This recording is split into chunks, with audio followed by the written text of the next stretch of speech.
और जगन्नाथ जी में काष्ठखंड यानी लकड़ी के ठाकुर उनके महारूप में पूजन होता है। कहा जाता है प्रथम और द्वितीय स्कंद श्री भागवत जी का प्रथम और द्वितीय स्कंद कौन है? श्री ठाकुर जी के चरण हैं। तृतीय चतुर्थ स्कंद ठाकुर जी की जगहें हैं। पांचवा स्कंद ठाकुर जी का उदर है। छठा वक्ष स्थल है। सातवां आठवां ठाकुर के हस्त कमल है, भुजाएं हैं। और नवा ग्रीवा है। 10वां ललाट है। और 11वां 12वां प्रभु का शीश है, मुख भी है। बड़ा ही सुंदर ठाकुर जी का रूप है। और इन 7 दिवस में 7 दिनों में हमें नीचे से ऊपर का वर्णन ही तो करना है ठाकुर जी का। बड़े ही सुंदर कहते हैं सूरदास जी का दोहा कि जा दिन मन पंछी उड़ गई हैं, जा दिन मन पंछी उड़ गई हैं, ता दिन तेरे तन तरवर की सभी बात झड़ गई हैं। यानी जो हमारे आज अच्छा सुंदर शरीर दिखाई दे रहा है, आंखें देख रही हैं, कान सुन रहे हैं, नाक का अलग काट रहे हैं, जीभ का अलग। कहते हैं कि जब घर के जो हमें बहुत प्रेम करते हैं ना परिवार वाले, ये भागवत जी कह रही है श्री सूरदास जी के रूप में, कि जो हमें घर के कहते हैं कि अरे ये तो मेरा अपना है, ये तो मेरा है, बहुत प्यार करते हैं। तो सूरदास जी उनके लिए क्या कहते हैं कि जा दिन मन पंछी उड़ गई हैं, ता दिन तेरे मन तरवर की सभी बात झड़ गई हैं। क्यों? कहते हैं घर के जब ये चेतन रूप में ठाकुर जी बैठे हैं ना, चेतना रूप में जब ये निकल जाते हैं तो घर के 4 दिन भी नहीं रखते, 4 दिन भी नहीं रख पाते। क्यों नहीं रख पाते? बोले जा दिन मन पंछी उड़ गई हैं, ता दिन तेरे तरवर की सभी बातें झड़ गई हैं। बोले भूत भय को कहीं। तो उनसे पूछा जाता है कि भैया कि आप तो हमसे बड़ा प्रेम करते थे, आज क्या हुआ? कहते हैं भैया जल्दी लेके जाओ। क्यों? क्योंकि भूत भय को कहीं भूत बन जाते हैं उनके लिए। ये सूरदास जी कहते हैं। इसलिए कहा जाता है बड़े सुंदर ठाकुर जी का नाम लेते चलना है। इस प्रकार श्री नारद जी ने श्री वेद व्यास जी को इस दिव्य लीला को, इस भागवत जी को श्रवण कराया था। तभी तो उन्होंने बद्रिक आश्रम में 18 पुराण जो है हमारा 18वां वो यही तो श्री वेद व्यास जी के द्वारा लिखा हुआ। तब उनका संतोष आया उन्हें कुछ, वैसे संतोष तो नहीं होता है संतोष। इस प्रकार इधर श्री सूची शौनकादि ऋषियों को सुना रहे। कैसे सुनाएंगे? कहा जाता है कि जब सच्ची प्यास लगती है, जैसा बताया गया, तो प्यासे को कुएं के पास जाना पड़ता है, लेकिन यहाँ उल्टा है। इसी प्रकार जब सच्ची पुकार शौनकादि ऋषियों ने पुकारा ना, सच्ची पुकार, तो ठाकुर जी सूची बनकर आ गए। कौन है सूची? साक्षात ठाकुर जी तो है सूची। बड़ा ही सुंदर। और पुकार रहे हैं, क्या पुकार रहे हैं? ठाकुर जी से प्रार्थना की सर्वप्रथम कि हे प्रभु, ये जो शौनकादि ऋषि वाली कथा है, यह सतयुग की है, क्योंकि सतयुग में 1 लाख वर्ष की आयु होती थी। त्रेता में 1 जीरो कम हो गया, 10 आयु रह गई। द्वापर में फिर 1 जीरो कम हो गया, 1000 वर्ष की रह गई। और कलयुग फिर एक जीरो कम हो गया तो 100 वर्ष ही रह गए। लेकिन 100 वर्ष भी बहुत, अब तो कोई है ऐसे जो बहुत भाग्यशाली हैं जो 100 वर्ष भी आंकड़ा पार कर रहे हैं और यह छू भी रहे हैं। नहीं तो अब तो आंकड़ा यही मान लगाया जाता है 70-80, 70-80। अब तो 70 से भी नीचे नीचे की हो, जिस तरीके का खान पान सब चीजें हो गई हैं। इस प्रकार बड़े ही सुंदर रूप में ठाकुर जी ने श्री सूर्य जी का रूप लिया और आए, उनकी पुकार सुनकर आए, बड़े ही सुंदर। आइए हम भी वह पुकार अपने गुरु महाराज जी से करते हैं, अपने ठाकुर से करते हैं, बड़े ही सुंदर रूप में। क्या कि रसिक जन गाते हैं कि गुरु जी दूर करो, ये शौनकादि ऋषि कह रहे हैं कि प्रभु हमारे जो हृदय में अंधेरा है ना उसे दूर कर दो हमारे अंतःकरण में। क्यों? क्योंकि एक तो हम सब जानते हैं अंधेरे में कोई चीज हो जाए, अंधेरे में कोई चीज हो जाए और वह भी काली चीज हो तो आसानी से मिलती है क्या? बहुत मुश्किल है। उसी प्रकार श्री शौनकादि ऋषि सूर्य जी से कह रहे हैं कि हे प्रभु हमारे हृदय में अंतःकरण में कन्हैया ठाकुर जी हो गए हैं, क्योंकि अंदर तो अंधेरा है अंतःकरण में। और कौन? ठाकुर जी का रंग कैसा है? काला। मान लीजिए अभी तो यहाँ इतनी लाइट की व्यवस्था है और अभी अंधेरा हो जाए, लाइट भाग जाए तो हम आप भागवत जी के दर्शन कर पाएंगे? नहीं। लेकिन उजाला आने पर हम कर पाते। तो उजाला कौन करता है? इसमें तो लाइट सब ठाकुर जी की कृपा से, और मन में अंतःकरण में उजाला ठाकुर जी करते हैं। तो सभी शौनकादि ऋषि सूर्य जी से क्या गा रहे हैं कि गुरु जी दूर करो मेरे दिल में अंधेरा है,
द्रौपदी पुकार रही, हरि मेरे आ जाओ।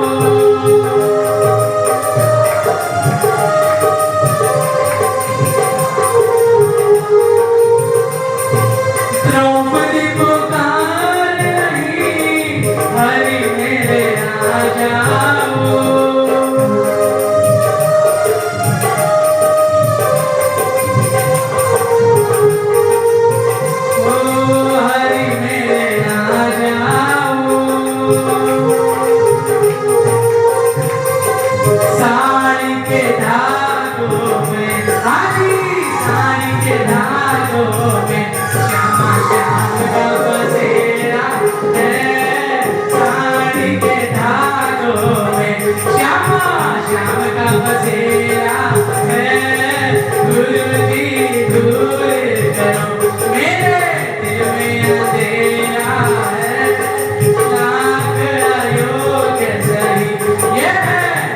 तो तेरा है, दूर भी दूर करो।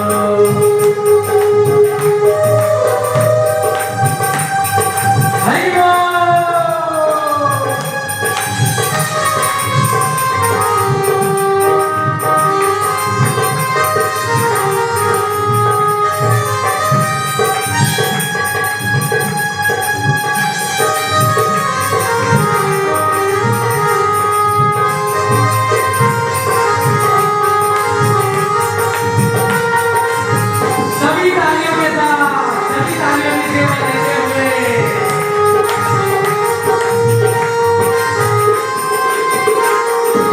मीरा पुकार रही, गिरधर आ जाओ।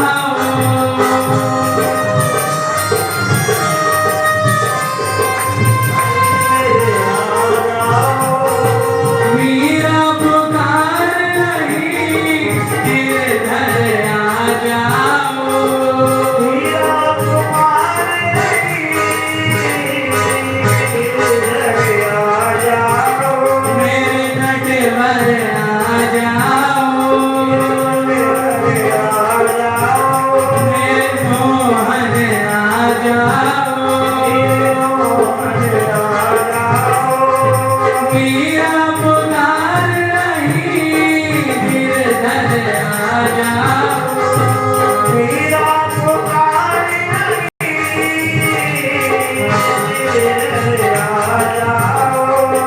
ब्रज की गलियों में, हाजी ब्रज की कुंजों में, श्यामा श्याम का बसेरा है।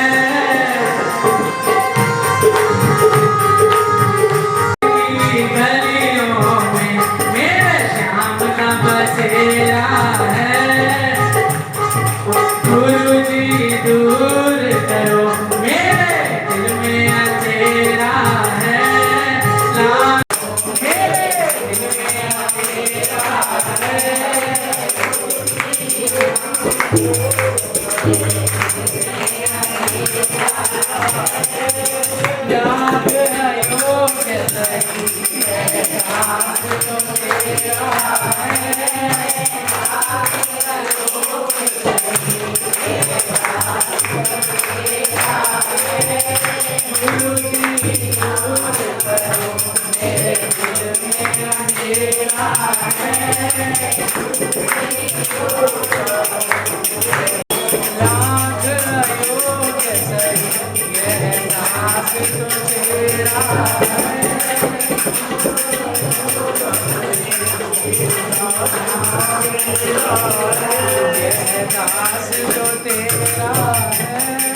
श्री सद्गुरुदेव महाराज की जय। श्री वृंदावन बिहारी लाल की जय। श्री राधा माधव युगल सरकार की जय। जय जय श्री राम, जय जय श्री राम, जय जय श्री राम।